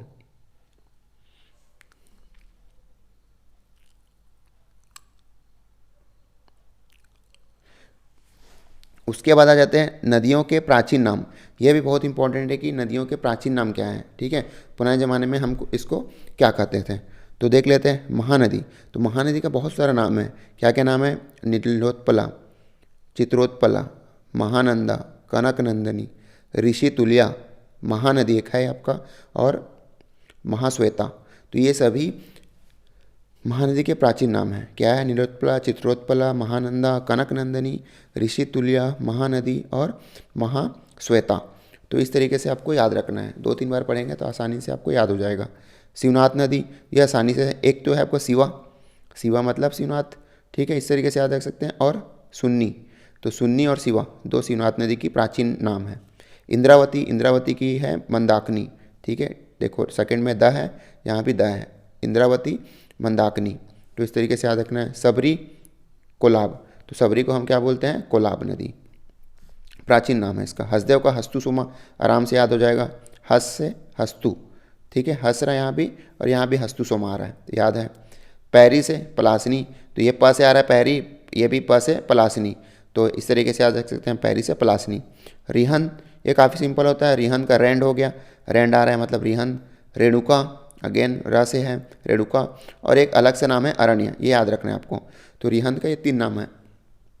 लीलागर को क्या बोलते हैं, प्राचीन नाम क्या है, निडिला, तो यहाँ पे याद रखिए निडिला। कोटरी को आराम से याद रख सकते हैं, कोट है यहाँ पर, यहाँ भी कोट है, तो परल कोट, कोटरी से परल कोट। कन्हार नदी, तो कन्हार इसको बोलते हैं देव नदी बोलते हैं, और रेणु नदी, ठीक है, देव नदी और रेणु नदी। तो आप इसको एक एक करके याद करना है आपको, प्राचीन नाम क्या है। स्पेशली महानदी के लिए, तो महानदी को डिफरेंट युग में, डिफरेंट युगास में क्या क्या बोलते थे वो देख लेते हैं। तो महानदी का प्राचीन नाम बस महानदी का है, युग, पुराण या काल, तो कौन से पुराण में क्या बोला गया है इसको, कौन सी नदी का नाम दिया गया है, कौन से काल में इसको बोला गया है। तो नीलोत्पला, तो नीलोत्पला कब बोला गया, त्रेता युग या फिर वायु पुराण, तो त्रेता युग और वायु पुराण, ठीक है। तो इसमें हमको क्या क्या देखने को मिलता है, महानदी का नाम नीलोत्पला, तो ये याद रखना है, त्रेता युग और वायु पुराण में नीलोत्पला नाम है इसी नदी का नाम। चित्रोत्पला, चित्रोत्पला कौन से युग में है, द्वापर युग और मत्स्य पुराण, तो त्रेता युग पहले आता है, उसके बाद द्वापर युग आता है, ठीक है। तो द्वापर युग में क्या बोलते हैं इसको, चित्रोत्पला, है ना, और या फिर मत्स्य पुराण, मत्स्य पुराण के हिसाब से भी महानदी का नाम क्या है, चित्रोत्पला। उसके बाद आता है महाभारत, तो महाभारत किस काल में हुआ था, द्वापर युग में ही हुआ था, ठीक है। तो उस काल में भी इसको कहा गया था महानंदा, तो महाभारत के काल में महानंदा, महाभारत महानंदा, तो आसानी से याद हो रहा है ये। उसके बाद कलियुग, कलियुग, ठीक है, कलियुग में क्या कहा जाता था इसको, महानदी या फिर महाश्वेता, 2 नाम से जाना जाता था। कली, तो ये किसी बुक में काली युग लिखा हुआ है, तो काली माता नहीं है ये, ठीक है। कलियुग एक क्या था, दैत्य था, ठीक है, एक राक्षस था, उसका युग था, तो वो कलयुग को स्टार्ट करने के लिए जिम्मेदार माना जाता है, कलियुग, ठीक है। तो उसमें महानदी और महाश्वेता कहा जाता था। और भी अदर प्राचीन नाम से, तो प्राचीन काल में और भी क्या कहा जाता था इसको, कनक नंदिनी और ऋषि तुल्या। अगर स्पेसिफिकली युग के बारे में लिखा हुआ है तो वो नाम लिखा हुआ है, अगर ऐसे ही लिखा हुआ है प्राचीन काल में क्या कहा जाता था, तो कनक नंदिनी बोल सकते हैं एंड ऋषि तुल्या। तो ये महानदी का स्पेसिफिकली पुराण और युग के हिसाब से नाम है, तो इसको भी आपको याद रखना है, ठीक है। और बाकी नदियों के प्राचीन नाम मैंने यहाँ बता दिए हैं, तो आप इस तरीके से इसको याद रखना है आपको। अब ये देख लें जीवन रेखा, ठीक है। जीवन रेखा इसलिए कहा जाता है क्योंकि हमको पानी बहुत ही महत्वपूर्ण है हमारे लिए, तो अगर हमारे शहरों के बीच में नदी जा रहा है तो सबसे अच्छा है, ठीक है, इसलिए जीवनदायिनी कहा जाता है, इसलिए जीवन रेखा हम उसको बोलते हैं। तो पूरे छत्तीसगढ़ की जीवन रेखा अगर बोलते हैं वो महानदी है, आपको बताया मैंने 55 से 58% जल ग्रहण क्षेत्र है उसका। बस्तर की बोलेंगे, बस्तर की क्या जीवन रेखा नदी है, तो इंद्रावती नदी है। बिलासपुर की अरपा नदी एकलौता, रायगढ़ की केलो, ठीक है, चांपा की हसदेव, ओके, जैसे कोरबा की बोलता, ऐसे वैसे एग्जाम में आया नहीं, लेकिन कोरबा की बोलता तो वो भी हसदेव होता। सरगुजा की रिहन नदी, ठीक है, सरगुजा क्या है, रिहन नदी, ओके। तो पहले क्या था ना, ये पुराना नाम है, रिहन नदी कहाँ से निकलता था, सरगुजा से निकलता था, पूरा सरगुजा जिले से, इसलिए इसका नाम सरगुजा की बोल सकते हैं उसको। रायपुर की खारून नदी, ठीक है, क्योंकि रायपुर में खारून नदी ही होके जाता है, मतलब ज़्यादा। मुंगेली की बोल सकते हो तो आगर नदी, ठीक है, क्योंकि मुंगेली में होके जाता है आगर नदी, तो मुंगेली की मनियारी नहीं है, ठीक है, आगर नदी को हम जीवन रेखा बोलते हैं उसका। जैसे अन्य नदी के बारे में पढ़ेंगे, तो अन्य नदी मतलब जैसे मैंने इसको मैप में भी नहीं बताया और कोड के जरिए भी नहीं बताया है, ये अन्य नदी है पूरा, ठीक है। छोटी छोटी नदियाँ हैं जो कहाँ से निकलती है वो इंपॉर्टेंट रखता है और वही आता है। जैसे तेल नदी, ये कई बार एग्जाम में पूछा जा चुका है, तेल नदी, तो ये कहाँ से निकलता है? देवभोग से, और देवभोग कहाँ पर है? गरियाबंद में है। तो इतना इतना याद रख सकते हैं ऐसे। तेल, ठीक है, तेल जैसे देवभोग पता है, देवभोग मिल्क होता है, तो देवभोग से याद रखिए दूध मिलता है, तो दूध नहीं निकलता वहाँ से, क्या निकलता है? तेल। तो देवभोग, देवभोग से क्या निकलता है? तेल नदी। शंख नदी मैंने पहले ही बता चुका आपको, जसपुर नदी, ठीक है, निकलता नहीं है, उस क्षेत्र में बहता है शंख नदी। सुरंगी नदी रायगढ़ में निकलती है, ठीक है, रायगढ़ में केलो नदी निकलती है और साथ ही ये सुरंगी नदी निकलती है, छोटी नदी है सुरंगी, तो याद रखना है आपको, इसको 2-3 बार आपको पढ़ना ही है। कांकेर में एक और नदी है नैनी या देवधा, छोटी छोटी नदियाँ हैं, लेकिन ये एग्ज़ाम में पूछे जाते हैं यही चीज़ आजकल, तो नैनी या आप बोल सकते हो देवधा, ठीक है। सुरही नदी, तो सुरही नदी कहाँ से निकलता है? राजनांदगांव में सुरही। वैसे ही कोंडागांव से और कौन सी नदी निकलती है? तमुरा और लसूरा, एक साथ याद रखिए, तमुरा लसूरा, ठीक है। कोंडागांव से तो पता है आपको, तो नारंगी बोर्डिंग निकलते हैं, और ये 2 नदी निकलता है तमुरा और लसूरा, छोटी छोटी नदी है। महासमुंद से तो ये है बालमदेही और सारंगी, तो बालमदेही और सारंगी नदी, ये 2 महासमुंद से निकलती है। तो महासमुंद से 2 और नदी निकलती है, बताया था आपको, कौन कौन सा? जोक और लात। उसके साथ साथ ये भी याद रखना है आपको, बालमदेही और सारंगी। नारायणपुर, तो नारायणपुर से गुडरा निब्रा निकलता है, आपको पता है, लेकिन उसके साथ साथ ये भी निकलता है माड़िन नदी, कुकुर नदी और जाटलूर नदी, तो ये तीनों याद रखना है, ठीक है। गुडरा निब्रा के साथ साथ माड़िन, कुकुर और जाटलूर। बीजापुर, तो बीजापुर से कौन सी नदी निकलता है? मारी नदी, ठीक है, मारी और मोरल, इसको ही मारी नदी को ही मोरल नदी बोलते हैं, ऑब्लिक है, तो मोरल नदी या फिर मारी नदी, तो बीजापुर से निकलता है। ये अन्य नदी है जो आपको मैंने पहले नहीं बताया है मैप के थ्रू, तो इसको याद रखना है, ठीक है। ये नदी आ जाता है कि किस क्षेत्र से निकलता है, तो 2-3 बार आपको पढ़िए, जरूर याद होगा। आगे देखते हैं अन्य सहायक नदियाँ। तो मैंने प्रमुख प्रमुख नदियों के सहायक नदियाँ बताए थे, उसके अलावा कौन कौन से सहायक नदियाँ हैं उसके बारे में हम देखेंगे। तो ये देख लेते हैं, जैसे प्रमुख नदियाँ और सहायक नदियाँ उसके, तो महानदी, तो महानदी को मैंने बता दिया है, प्रमुख प्रमुख नदियाँ, ठीक है। उसके बाद सूखा एक नदी है और बोराई, तो ये सभी नदी कहाँ से निकलती है वो हम देखेंगे अगले स्लाइड में। अभी देख लेते हैं महानदी के और सहायक नदियाँ हैं सूखा और बोराई, तो याद रखना है। तो सूखा और बोराई किसकी सहायक नदी है? महानदी के।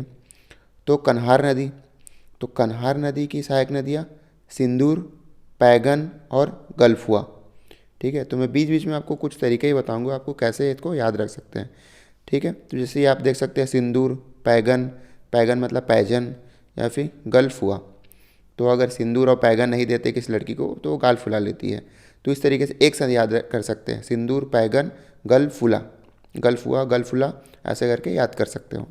तो ये किसकी सहायक नदियाँ हैं? कन्हार। अरपा नदी की सहायक नदी खारंग, तो आप देखे होंगे जब भी बिलासपुर आते हैं तो खूटा घाट आप जाते हो, तो खूटा घाट, खूटा घाट, तो खूटा घाट का जो जलाशय है वो खारंग नदी पे ही है, ठीक है। तो खूटा घाट में जो पानी है वो किसका है? खारंग नदी का है। तो अरपा नदी का सहायक नदी है खारंग नदी, खारून नहीं है, ठीक है, खारंग, जिसमें खूटा घाट बना हुआ है। केलो नदी, तो केलो नदी का और केलो नदी का जो सहायक नदी है वो है रोजर और कोल्डेगा, तो आप देख सकते हो ये दोनों किस, रोजर और कोल्डेगा, ये दोनों इंग्लिश नाम लग रहे हैं, ठीक है। तो कोई जो इंग्लिश मैन है वो बोल रहा है केला कौन देगा, तो रोजर कोल्डेगा, ठीक है, तो कौन रोज केला देगा, तो ऐसे भी याद रख सकते हो, रोजर कोल्डेगा, तो ये केलो नदी का सहायक नदी है। मनियारी नदी, तो मनियारी नदी की सहायक नदी आपको पता है आगर एक है ही, उसके बाद टेसुआ भी है, टेसुआ, घोंघा, छोटी नर्मदा, ठीक है, टेसुआ, घोंघा, छोटी नर्मदा, आप याद रख सकते हैं, टेसुआ, घोंघा और छोटी नर्मदा। माण नदी, तो माण नदी की सहायक नदी है कुरकुट और कोइराज, दोनों का से है कुरकुट कोइराज, एक साथ बोलिए, माण नदी का सहायक नदी है कुरकुट कोइराज। सबरी नदी, सबरी नदी का सहायक नदी है कांगेर नदी और मालिंगर। कांगेर और मालिंगर, ठीक है, गर गर वाले एक साथ है, मालिंगर और कांगेर। ईब नदी, तो ईब नदी की सहायक नदी है मैना और डोंगी, ठीक है, या डोकी। तो मैना और डोकी ये ईब नदी की सहायक नदी है। रिहन नदी की सहायक नदी का क्या क्या है? घुनघुट्टा, मोरन, सूर्या, महान, गोबरी और रेंड। तो बहुत सारी नदी, कितनी नदी हैं? 1 2 3 4 5 6। तो रिहन नदी की सहायक नदी है, 6 नदियाँ हैं। तो इसके लिए मैं कोड बताऊंगा आपको कैसे याद रख सकते हैं। वैसे ही हसदेव नदी, तो गेज, अहिरन, जटाशंकर, उतेम, चोरनई और झीक। तो ये नदी किसकी सहायक नदी है? हसदेव नदी की। तो इसके लिए ट्रिक है, जो इसके लिए ज़्यादा नदी है जैसे रिहंद है, तो इसके लिए ट्रिक क्या है? घूमो सुम गोरे। तो 2-3 बार पढ़िए इसको, घूमो सुम गोरे। घू से क्या हो जाएगा? घुनघुट्टा, मो से क्या हो जाएगा? मोरन, सू से सूर्या, म से महान, गो से गोबरी और रे से रेंड। तो घूमो सुम गोरे, तो ये किसका कोड है? रिहन नदी के लिए, घूमो सुम गोरे। आप इसको पढ़िए, आराम से आपको याद हो जाएगा। तो पहले आप पूरा नाम पढ़िए, घुनघुट्टा, मोरन, सूर्या, महान, गोबरी, रेंड, उसके बाद कोड पढ़िए, घूमो सुम गोरे। वैसे ही हसदेव नदी के लिए है, तो कुछ इस याद होगा, आप अपने भी कोड बना सकते हैं। जैसे इसके लिए गज आही जटा चुराही तानसेन, ठीक है, तो क्या कोड है? गज आही जटा चुराही तानसेन। इस तरीके से एक साथ बोलिए, गज आही जटा चुराही तानसेन। तो गज मतलब क्या होता है? गेज नदी। आही मतलब अहिरन, ठीक है। जटाशंकर, जटा से जटाशंकर, ठीक है। और चौराही, चौराही से चोरनई, और या फिर चुराही बोल सकते हो, चुराही, ठीक है। तो च से चोरनई, ऊ से उतेम, ठीक है, चुराही या चौराही। तानसेन, ठीक है, तो बस तानसेन ऐसे ही है, मतलब एक हेल्पिंग वर्ड है याद रखने के लिए। गजाही जटा चुराही तानसेन। तो झीक नदी बस नहीं आ रहा है, बाकी सब नदी आ जा रहा है। चुराही से, चू से, तो च से चोरनई और ऊ से आपका उतेम। तो इस तरीके से याद हो जाएगा, ठीक है। तो ऐसे आता है कि ये किसकी सहायक नदी है, तो ये कोड वगैरह से याद रहेगा तो आसानी से आप बता सकते हैं। उसके बाद देख लेते हैं महानदी की कुछ सहायक नदियों एवं उनके प्रमुख तथ्य। तो जो महानदी है, बस उसकी सहायक नदियों के बारे में देखे थे। अब देख लेते हैं उसमें क्या प्रमुख बातें हमको याद रखनी है। तो जैसे दूध नदी एक सहायक नदी है। तो दूध नदी कहाँ से निकलती है? मलाज कुंड की पहाड़ी, ठीक है, कांकेर से निकलती है, आपको पता है, लेकिन किस पहाड़ी से निकलती है? तो मलाज कुंड। तो इसको कैसे याद रख सकते हैं? कुंड। तो कुंड से क्या निकलता है भाई? पानी निकलता है, लेकिन इस कुंड से दूध निकलेगा। तो ऐसे याद रख सकते हैं, मलाज कुंड, तो कुंड से दूध निकलेगा, दूध। पैरी नदी कहाँ से निकलता है? भाद्रगढ़ की पहाड़ी, मैनपुर। मैनपुर जगह का नाम है गरियाबंद में। तो मैनपुर के भाद्रगढ़ की पहाड़ी। तो आप ऐसे याद रखिए, भाद्र, भाद्र मतलब क्या होता है? भाई। तो भाई अपने बहन के पैर पे पायल बांधता है, ठीक है, तो भाद्र से पैरी, पैर में बांधेगा। तो इस तरीके से याद रख सकते हैं।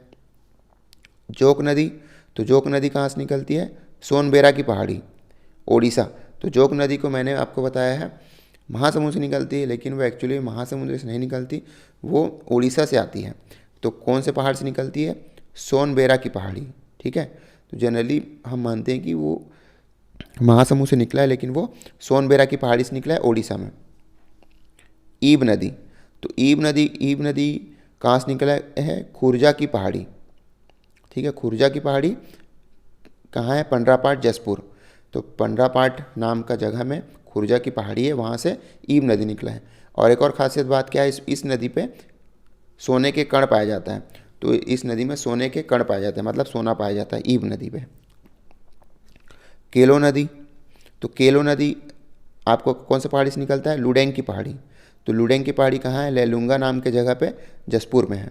तो लेलुंगा में क्या पहाड़ी है? लुडेंग की पहाड़ी से केलो नदी निकलता है, ठीक है। तो लेलुंगा आपको पता है टमाटर के लिए बहुत प्रसिद्ध है, तो यहाँ पे याद रखिए वहाँ टमाटर के साथ केला भी मिलता है, केलो नदी, ठीक है। तो लुडेंग की पहाड़ी से क्या निकलता है? केलो नदी।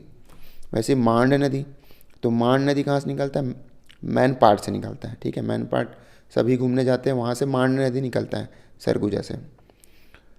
और ये कहाँ बहती है? छुरी उदयपुर की पहाड़ियों के मध्य बहता है। तो छुरी उदयपुर के पहाड़ों के बीच ये बहता है मांड नदी।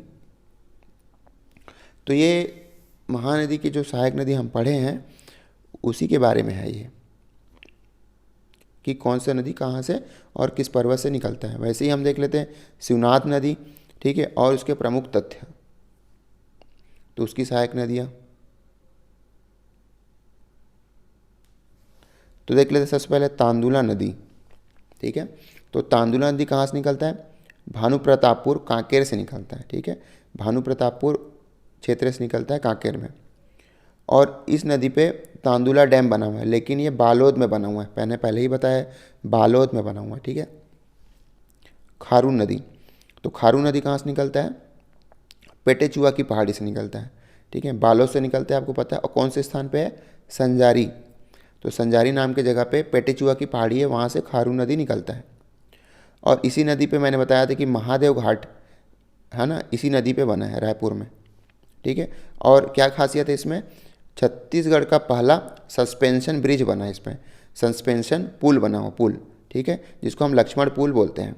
सस्पेंशन मतलब उस पर कंक्रीट के कोई भी पिलर्स नहीं लगे हुए हैं, ठीक है, कंक्रीट के पिलर्स यूज़ नहीं होता है, ठीक है, कोई भी कंक्रीट यूज़ नहीं हुआ है, सस्पेंशन है, ऐसे ही लटका हुआ है।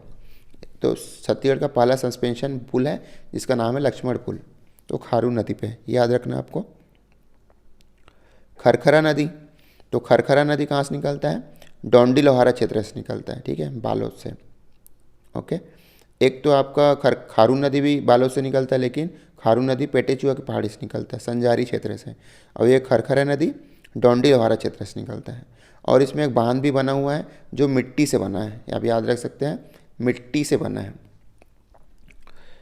हाफ नदी, तो ये कौन सा पहाड़ी से निकलती है? पंडरिया की पहाड़ी से, ठीक है, पंडरिया पहाड़ी कवर्धा, पंडरिया। आगर नदी, आगर नदी कहाँ से निकलता है भाई?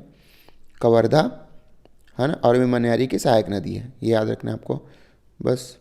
आमनेर नदी, तो ये भी कवर्धा से निकलती है, और इस पे भी सोने के कण पाए जाते हैं, याद रखना आपको, आमनेर नदी।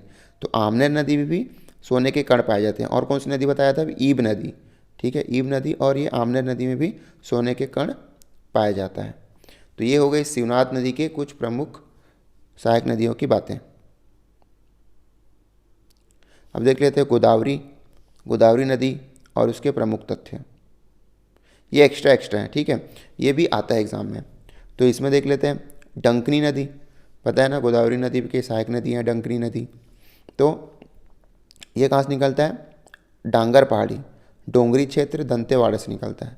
तो दंतेवाड़ा में डोंगरी क्षेत्र है, वहाँ पर डांगर पहाड़ी है ना, पहाड़ी का नाम है डांगर, वहाँ से डंकनी नदी निकलता है। तो यहाँ पे आसानी से याद रख सकते हैं, ड से डंकनी, ड से डांगर, ठीक है। वैसे शंखनी नदी, तो शंखनी नदी कहाँ से निकलता है?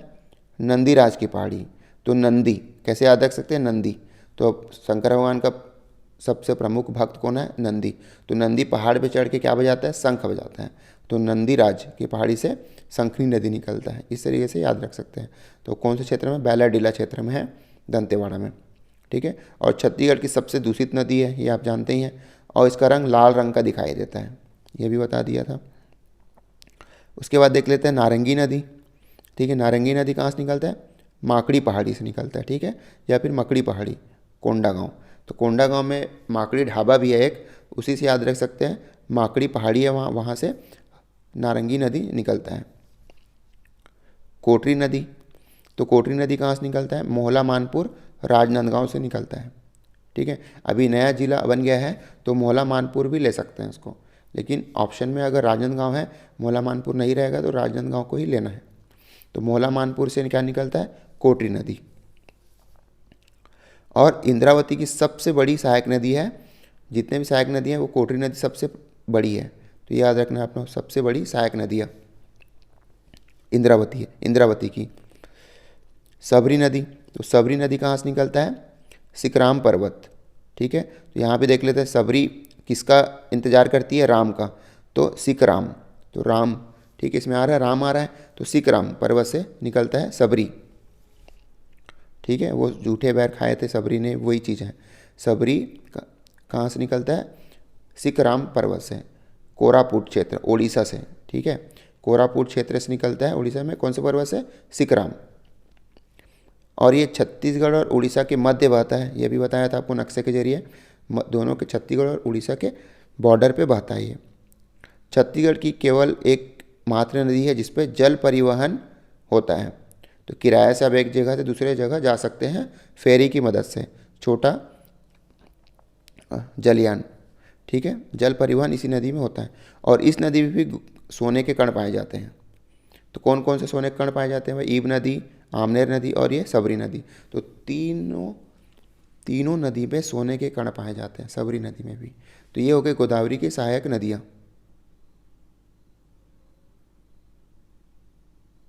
अब देख लेते हैं गंगा या फिर सोन नदी की सहायक नदियाँ एवं उनकी प्रमुख तथ्य। तो इसकी सहायक नदियाँ है रिहंद नदी। ठीक है, तो मैंने आपको उसमें नक्शे के थ्रू बताया था कि वो सूरजपुर से निकलता है, लेकिन वो गलती हो गई मेरे से। तो आप याद रखिए ये रिहंद कहाँ से निकलता है भाई? सरगुजा से निकलता है। ठीक है, और कौन से पहाड़ी से निकलता है? मातीरिंगा पहाड़ी। तो याद रख सकते हैं रिंगा से रिहंद, तो मातीरिंगा मतलब रिहंद नदी। ठीक है, और रेणुकूट यूपी में सोन नदी से मिलता है, बताया था यूपी में मिलता है, लेकिन कौन से क्षेत्र पे? रेणुकूट अगर आता है तो रेणुकूट जगह पे मिलता है। कन्हार नदी, ये बखाना चोटी। ठीक है, बखाना चोटी बगीचा से निकलता है। चोटी मतलब पहाड़ी बोल सकते हो, बखाना पहाड़ जो बगीचा में है वहाँ से निकलता है कन्हार। गोपद नदी, तो गोपद नदी कहाँ से निकलता है? सोनहट क्षेत्र, कोरिया से निकलता है, सोनहट क्षेत्र से। बनास नदी देवगढ़ की पहाड़ी। ठीक है, अब आगे जैसे मैंने पहाड़ वाले क्षेत्र में बताया था, देवगढ़ की पहाड़ी से क्या निकलता है? बनास नदी। ठीक है, और कौन से क्षेत्र में? मांझ टोली, कोरिया। तो क्षेत्र मांझ टोली में क्या है? वो देवगढ़ की पहाड़ी है, वहाँ से बनास नदी निकलता है। और ये बनास नदी एमपी और सीजी के मध्य बहता है, बॉर्डर पे बहता है, और फिर जाके सोन नदी पे मिलता है। तो ये प्रमुख बातें हैं गंगा और सोन नदी की सहायक नदियाँ एवं उनके प्रमुख तथ्य में। तो यहाँ पर छत्तीसगढ़ की नदियाँ कंप्लीट होती है मेरे साइड से। All the best for your future. Thank you.